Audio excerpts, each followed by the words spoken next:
two, one, hit the door. Ya. Ya. Welcome back, selamat datang di Tego Channel. Oke, hari ini saya pakai baju batik, itu artinya ada tamu malah lebih informal dari saya. Ya. Lihat-lihat bajunya ya. Aduh, ini adalah Bapak Darsike Ariante, Ya. guru muda berprestasi. Kalau di Bali Utara pasti juga kenal. Beliau sekarang di mana, Pak? Tugasnya? Di SMA Negeri Bali Mandaran. Oh, Bapak ngajar apa di sana? Saya ngajar fisika, Pak. Fisika. Oke, ada tugas tambahan selain ngajar fisika? Ya, bantu-bantu kepala sekolah. Dibantu kepala Oh, sekolah. oke. Berarti lumayan lumayan pejabat penting lah ini di sekolah ya. Itu Tidak. kemarin saya pernah lihat, Bapak juga aktif menulis di Bali Pos juga ya? Ya, biasa.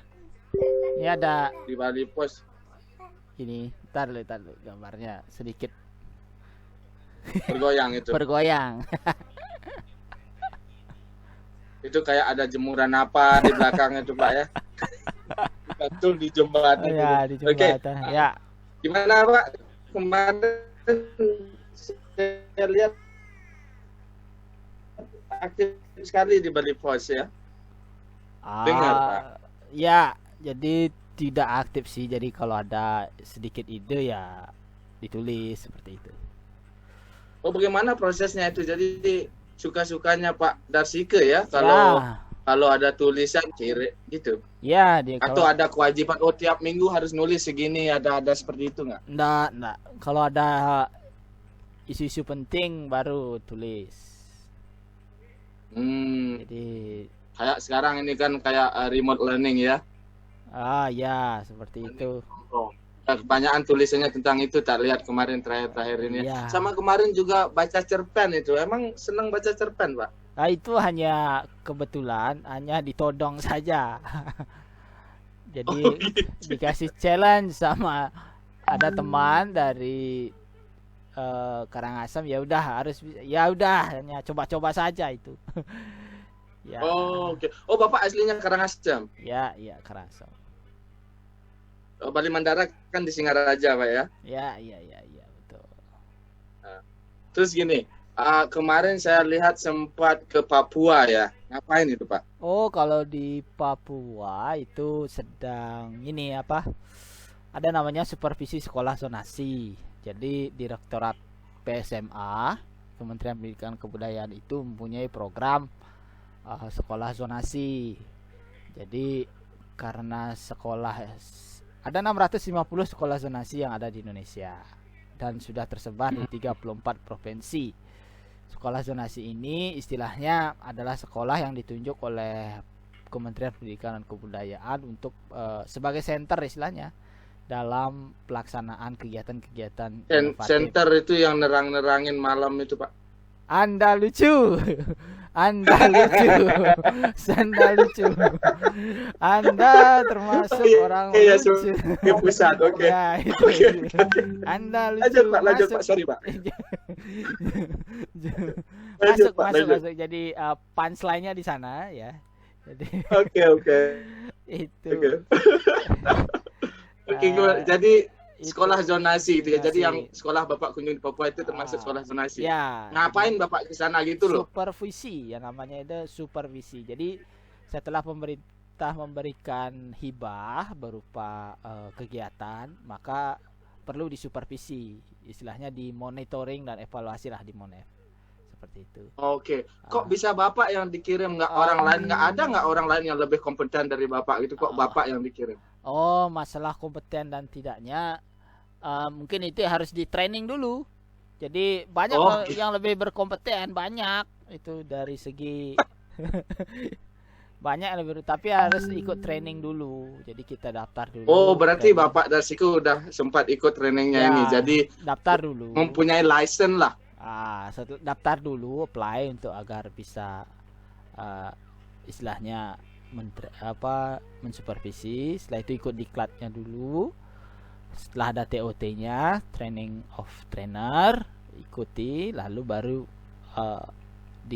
kita ditugaskan untuk supervisi gitu. Cara apa itu saya nggak ngerti. Oke. Ya. Jadi seperti yang saya bilang di awal, kalau Pak Darsika ini memang berprestasi ya, energetik sekali guru muda ini. Biasa saja. Yang masih muda sudah wakase, ini kan luar biasa nih. Saya aja udah umur segini masih jadi wakapan ya. Oke. Berarti Pak Darsika di Bali Mandara ya? Ya, siap. Apa sih? Kok kesannya melihat Bali Mandara ini lebih gimana ya? Lebih eksklusif dari sekolah negeri lain. Ini sekolah negeri kan? Ya, sekolah negeri. Jadi SMA Bali Mandara merupakan sekolah negeri yang didirikan oleh pemerintah Provinsi Bali tahun 2011.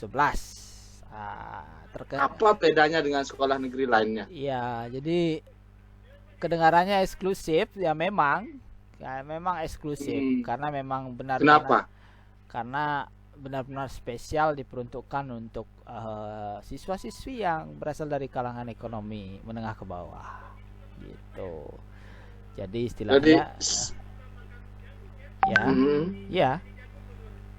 Jadi karena memang ini khusus untuk anak-anak yang harus kita selamatkan bersama. Jadi yang tidak tercover oleh misalkan sekolah yang lain ataupun misalkan keadaan ekonomi menengah ke bawah, itu berhak untuk melamar di sekolah kami seperti itu. 100% itu muridnya adalah siswa yang berekonomi lemah ya Pak? Ya. Jadi sementara itu 100% untuk siswa miskin istilahnya. Jadi kalau anaknya bapak sepertinya tidak cocok di sekolah kami gitu. Karena dilihat dari keadaannya sudah oke gitu. Jadi memang banyak anak-anak kita yang memiliki latar belakang, bahkan semuanya, tidak banyak ya, 100% memang memiliki keadaan tidak mampu. Nah, untuk itu kewajiban pemerintah sekarang, berkat dukungan dari pemerintah provinsi, memberikan peluang bagi anak-anak tersebut untuk disekolahkan di sekolah ini untuk mendapatkan fasilitas yang dianggap baik seperti itu, dan juga pembelajaran kita harapkan bisa lebih baik lagi sehingga bisa memutus memutus kemiskinan. Jadi jadi untuk memutus rantai kemiskinan adalah pendidikan satu-satunya cara untuk memutus dia. Iya, betul. Saya setuju dengan Anda ini, Pak. Ya, untuk kali ini ya. Kali ini tidak.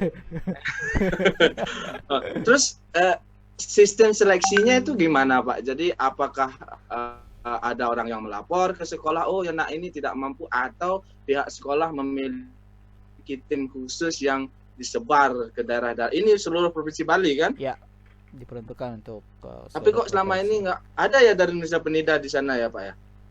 Sementara ada. Jadi bagus lah berarti. Jadi namun tidak terlalu banyak, paling ada 2-3 itu, karena memang kuota kita juga terbatas. Soalnya pelamar ini kita kayak internet gitu ya, pakai kuota ya. Anda lucu kembali. Anda kembali lucu. Serius nih Pak, nanya ini serius ya. Serius bener ini nanya Pak. Bener jadi, ada kuota. Ya, jadi karena kuota itu kan keterbatasan dari anggaran pemerintah juga. Jadi tidak mungkin semua. Gimana itu pembagian kuotanya Pak? Kuota yang dimaksud adalah kuota secara umum. Jadi setiap tahun dianggarkan untuk SMA Bali Mandara misalkan 140 siswa gitu. Jadi hanya 140 yang dicari gitu. Tergantung kekuatan dari seluruh Bali ya. Ya, nanti itu dibagi di setiap kabupaten gitu ya. Nah, kembali ke seleksi tadi, gimana sistemnya itu? Ada tim khusus dari sekolah atau ada pihak dari kayak Kabupaten Klungkung misalnya dari Nusa Penida melapor ke Bali Mandara, oh ini ada anak yang kurang mampu, tolong itu atau gimana? Ya, memang ada pengumuman resmi dari sekolah pasti ya. Jadi pihak sekolah mengumumkan PPDB biasanya dimulai di bulan Januari.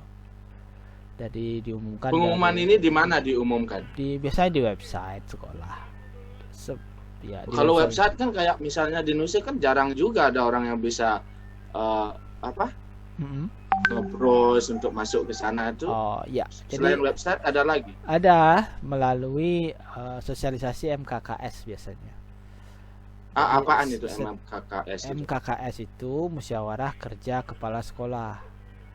Jadi istilahnya setiap kepala sekolah itu diundang di masing-masing kabupaten. Jadi kita punya 9 kali workshop atau 9 tim, tanggal berapa mungkin di Kelungkung hari ini tahun ini. Jadi seluruh kepala sekolah SMP yang ada di sana diundang untuk diberikan informasi agar PPDB-nya seperti ini loh, ini itu dulu. Minimal itu dulu, setelah itu baru melalui website lebih masif gitu. Oke. Terus lagi yang seleksinya tadi itu gimana? Kemungkinan seleksi yang pertama itu pasti seleksi administrasi ya. Seleksi administrasi adalah seleksi di mana apakah anak-anak yang mendaftar itu lolos di administrasi apa. Administrasi itu apa aja? Administrasinya adalah berupa surat keterangan miskin. Banyak itu formulir yang harus dilengkapi karena ini memastikan bahwa anak-anak ini benar-benar miskin, sehingga bantuan pendidikan dari pemerintah provinsi bisa dipastikan tepat sasaran, tidak salah sasaran itu.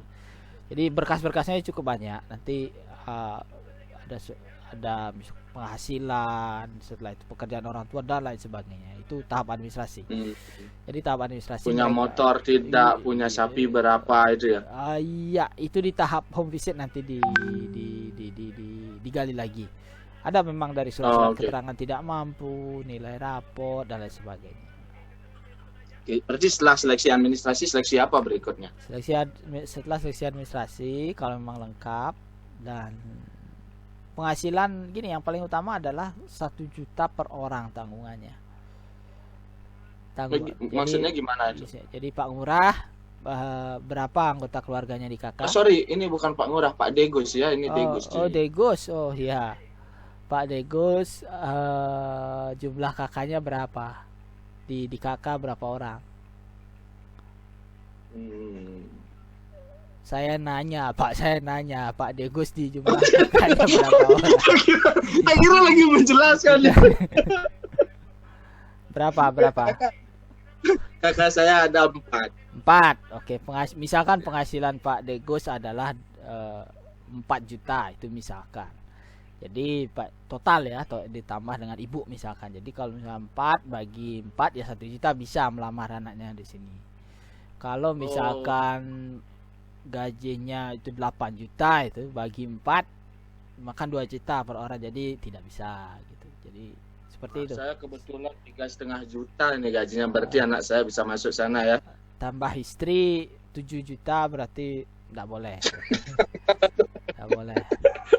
Oh gitu ya, jadi perhitungan kalau 1 juta per orang bisa masuk gitu ya. Jadi kalau terus sisi akademisnya dilihat nggak dari misalnya berprestasi apa nggak masalah dia nggak berprestasi, yang penting miskin? Tidak masalah, yang penting miskin dulu. Jadi semakin dia miskin, semakin besar peluang untuk di sekolah. Oh, tak kira jangan semakin miskin semakin bagus sih. Tidak. Anda lucu sekali. Tidak. Anda lucu kali. Semakin miskin, apalagi mohon maaf yang tidak punya orang tua, yatim piatu itu selayaknya makin besar lah peluangnya untuk dibantu. Oke. Cuma belum pasti ya, misalnya Kelungkung dapat berapa ini ya? Oh, belum. Untuk tahun ajaran ya, untuk tahun ajaran yang akan datang apa sudah direkrut? Apa sudah ada perekrutan ini? Sudah. Atau belum? Sudah. Jadi untuk tahun ajaran 2020-2021 kita sudah melaksanakan seleksi. Sekarang sudah sampai di tahap home visit, istilahnya kunjungan rumah secara online. Jadi anak-anak mengirim keadaan rumahnya seperti itu secara online, lalu kita nilai juga gitu. Sudah sampai tahap sana. Ada setelah tahap artinya langsung dikunjungi lokasi rumahnya ya. Kalau tidak ada Ya? pandemi COVID, biasanya langsung dikunjungi. Tetapi karena memang ada pandemi COVID Ada ini nggak secara online. Ada nggak yang sudah misalnya melamar tapi nggak diterima, ada ya? Maksudnya? Ada yang ikut seleksi nggak lolos, ada? Ada. Apa? Oh ada ya. Jadi jumlah pelamar kita sekitar 500-an lah. Tetapi yang kita cari adalah 140. Otomatis sisanya pasti ada yang out. Oke. Terus anak-anak ini kalau yang saya dengar-dengar itu mereka tinggal di asrama gitu ya. Jadi kayak ya di asrama dormitory ya. Ya di dorm. Ya di asramakan. Di dorm. Jadi mereka tinggal di dorm gitu ya. Selama mereka menuntut pendidikan. Ya, boleh pulang itu enggak? Enggak boleh. Jadi tidak boleh pulang. Selama misalnya SMA kan 3 tahun nih. 3 tahun nggak boleh pulang-pulang. Kalau ini mau lucu atau bagaimana ini? Ini mau lucu atau bagaimana? Ini serius ini tampang serius ini Pak. Ini tampang serius ini Pak. Jadi selama 3 tahun boleh sih pulang. Kalau libur ya boleh pulang. Jadi libur Nyepi, Galungan itu biasa pulang. Tapi kalau Sabtu Minggu tidak boleh. Harus. Tak kirain 3 tahun terus saja di sana. Tidak. Bapak kejam. Oke. Terus ininya selama mereka di dorm itu kan mereka selain belajar ya kayak ya ilmu-ilmu yang ada ya. Matematika, fisika atau apa, selain itu mereka belajar apa lagi? Ya, selain kegiatan mereka selain belajar. Ya, selain belajar secara biasa seperti sekolah-sekolah lain, banyak kegiatan yang harus dilakukan oleh anak-anak karena mereka di dormitori.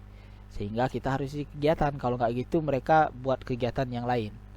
Nah, untuk kegiatan tersebut adalah misalkan setiap sore mereka harus ada, pasti ekstra itu pasti ada dari Senin sampai Jumat.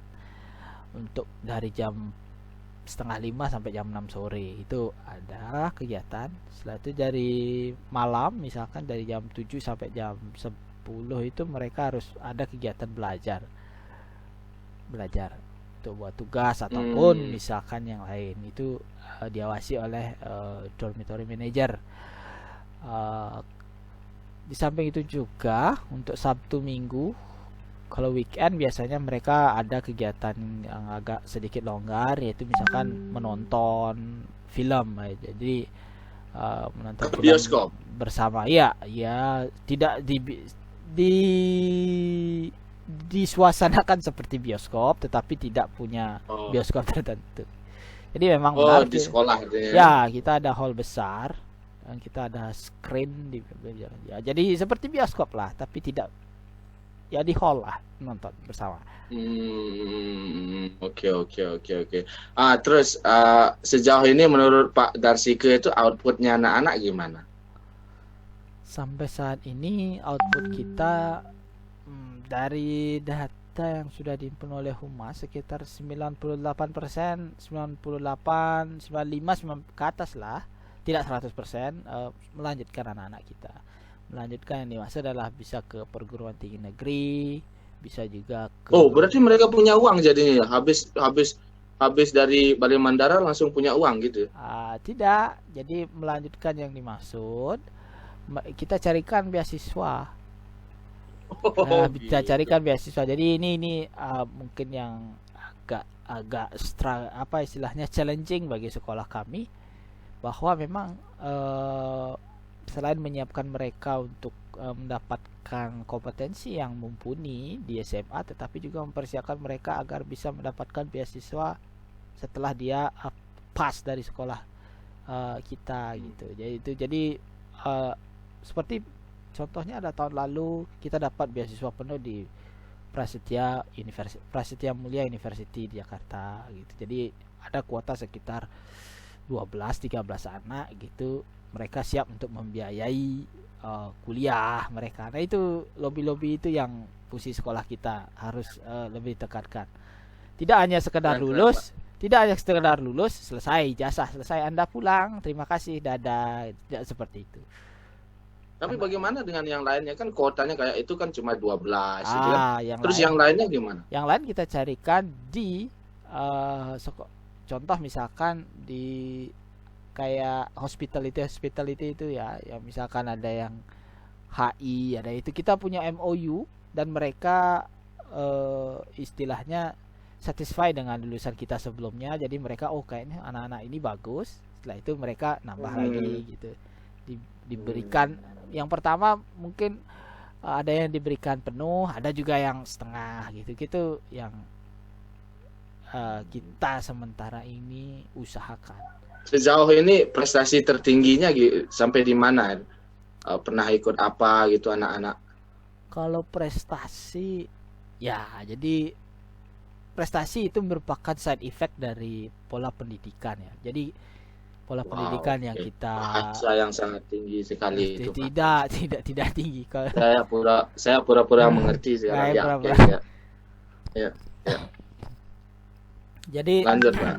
Tidak hanya prestasi, jadi saya hanya efek samping, Bapak. Tugas utama dari sekolah adalah bagaimana membentuk kebiasaan baik atau karakter baik ya, itu yang harus diutamakan. Jadi bagaimana anak-anak itu memiliki karakter di sekolah, itu yang paling utama, tidak dulu prestasi. Asal karakternya bagus, tekun dan lain sebagainya, ya pasti efeknya akan prestasi. Sementara ini dari hasil selama hampir 2011 sampai 9 tahun lah berdiri, juga cukup banyak dari kompetisi yang diikuti. Misalkan dari ada beberapa ya, tahun pertama itu ada olimpiade internasional ya. Kalau tahun pertama itu memang bagus-bagus sampai ke internasional, itu di mana ya, olimpiade fisika internasional dapat. Wow, ya. Bapak yang bimbing ya? Tidak, fisika Bapak bimbing. Saya dikalahkan malah sama muridnya. Saya belajar sama muridnya. Itu benar, yang memang terjadi ya. Jadi tidak masalah ya. Benar-benar. Jadi itu sudah luar biasa. Jadi kayak motor itu udah bisa jalan sekarang sendiri. Kan proses belajar itu take and give ya, nggak harus satu arah ya kan. Betul. Harus. Jadi kadang-kadang kalau saya tidak, secara pribadi kalau memang saya tidak begitu tahu misalkan ya saya nanya, dan tidak masalah, dan itu biasa terjadi. Betul. Tidak harus kita istilahnya menutupi diri kita sendiri, dan kadang-kadang anak-anak juga ini contoh guru yang baik ini ya. Soalnya kadang-kadang ada guru yang ditungkasin sedikit aja itu ya, di apa istilahnya tidak setujui sedikit aja udah. Ya. Jadi kalau memang kita belum sampai ke sana pemahamannya, ya bilang aja enggak, itu coba kita belajar bersama. Itu guru yang jujur Bapak ya. Bapak jujur sama anak-anak, bersama istri jujur Pak. Anda lucu.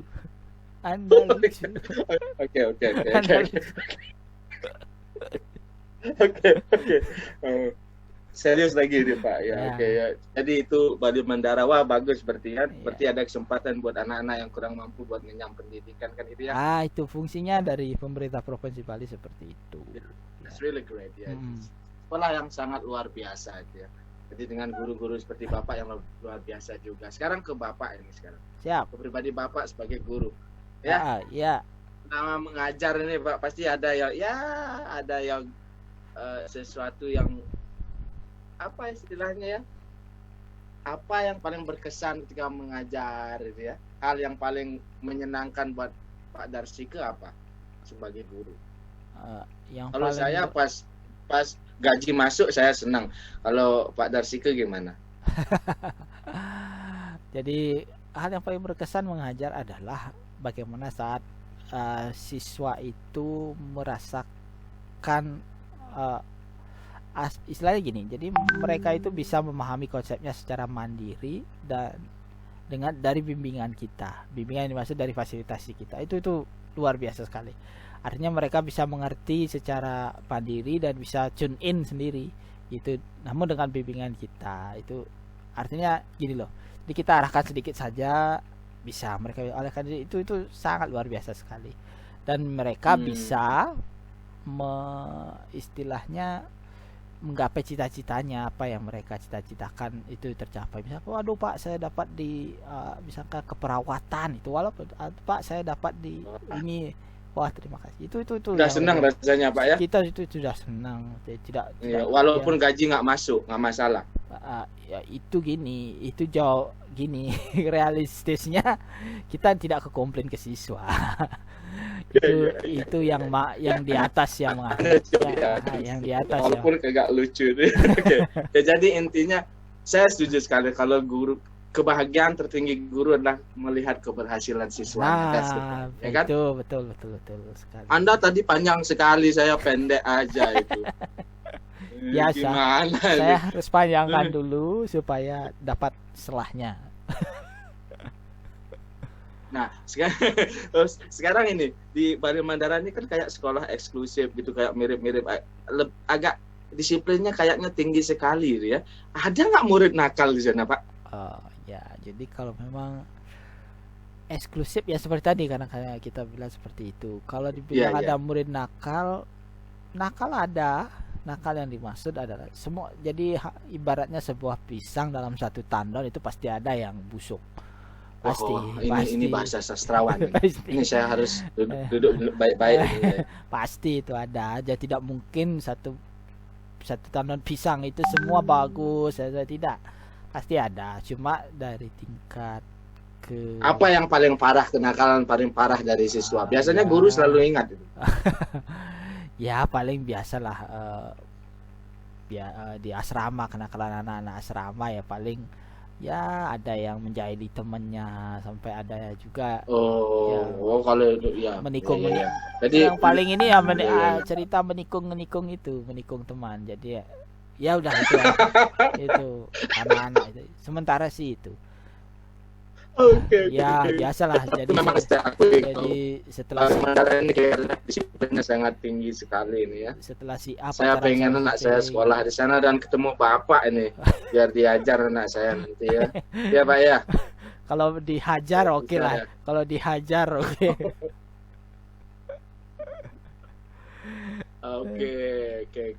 Jadi itu ya, sebagai guru sudah. Sekarang pertanyaan terakhir saya ini Pak, untuk mengakhiri sesi ini Pak. Bapak nyaman nggak diwawancara seperti ini sekarang ini? Biasa, kalau sinyal lancar nyaman. Kalau sinyalnya lancar nyaman. Kalau sinyal kerebet itu Anda nanya apa, saya juga jawabnya apa. Itu yang bikin. Oke, ya benar. Kalau tolong nanti anak-anaknya dipaksa buat subscribe ya Pak ya. Channelnya ini soalnya bermanfaat ini. Ini channelnya kalah itu beli Daddy yang di sana itu ya. Dia 1 2 3 close the door. 1 2 3 run away. Ya, gitu ya. Kita 1 2 3 2 1 hit the door itu langsung ya. Bagus banget. Sukses banget, terima kasih banyak hari ini Pak Dasika, informasinya tentang Bali Mandara, semoga ini bermanfaat. Jadi buat teman-teman yang punya anak yang merasa kurang mampu, manfaatkan ini ya. Ini informasi yang bagus ini ya. Kalau mau butuh informasi lainnya bisa hubungi Beli Darsika di Facebooknya. Apa nama Facebooknya? Facebooknya Darsika. Atau punya YouTube channel? Ada, Darsika Arianta. Darsika Bokir. Oh, Darsika Arianta. Oke. Ya, thank you so much. Siap. Terima kasih banyak Pak Darsika. Sama-sama. Ya, oke.